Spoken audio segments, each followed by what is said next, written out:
Tell Wilbaum I want to see him? Yeah. All right.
Let's go.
Still looking for casings? Looking for anything. Anything? All we got is a real whodunit. A shooting with no one that stuck around. So Oh man. gotta find the clues. Yeah. Needle in about 10 haystacks. Hey, Wilbon. What's up? As far as I know, this actor is not involved. This is near one of the evidence. Can I get him out there if I was going to do it? Yeah, absolutely.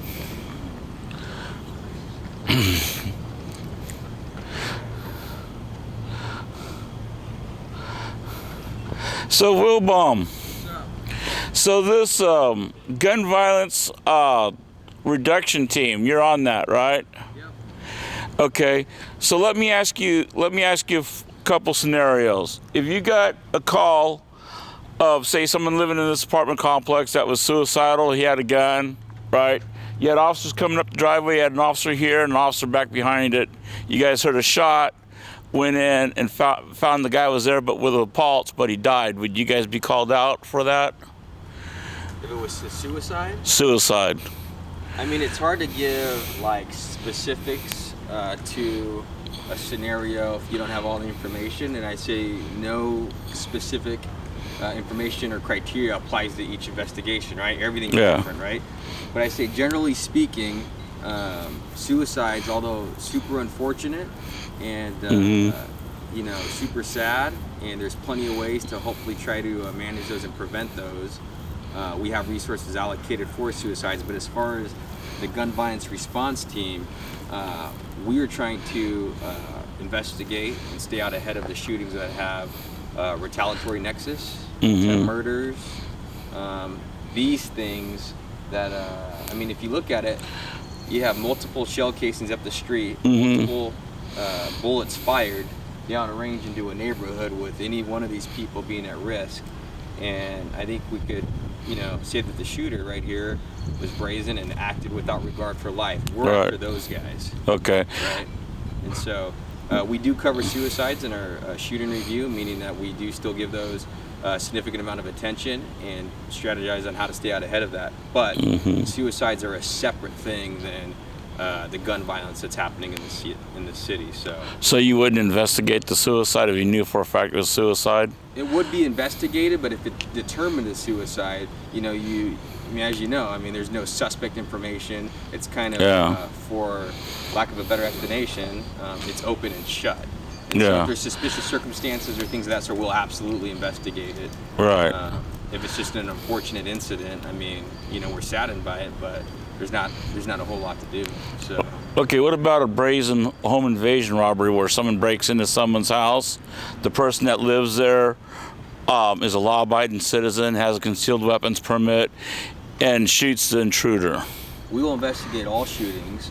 If it has a robbery nexus, that will be a collaboration between GVRT and the robbery team, and we could work it together.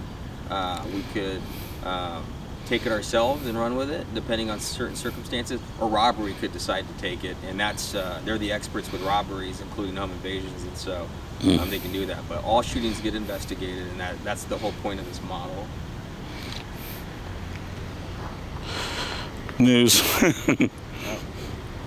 You're the news. Yeah. You got any other scenarios for me?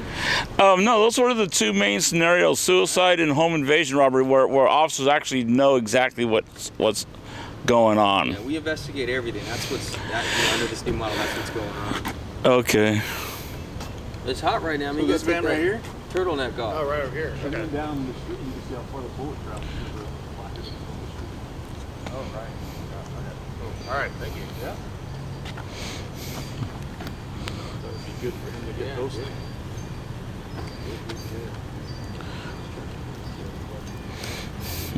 So, any idea where the shooter was at? We weren't here. We don't have a crystal ball, but the shell casings are up towards Killingsworth, so that's our best guess.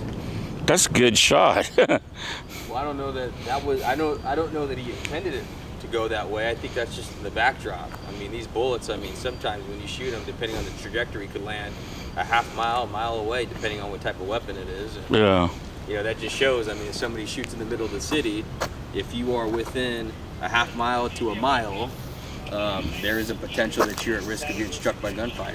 Right.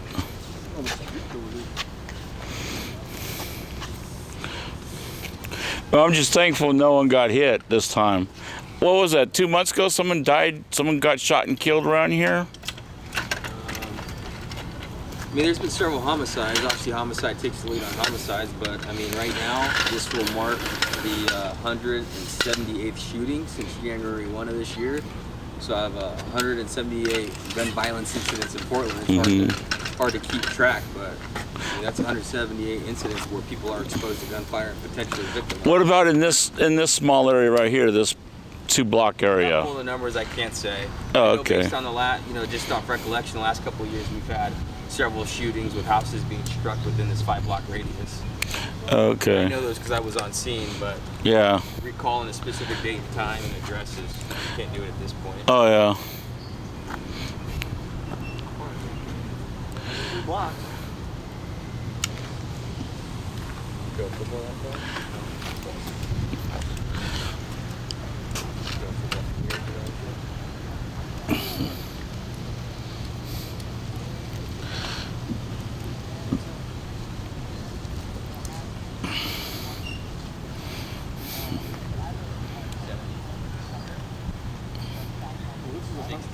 From this point to there, 100.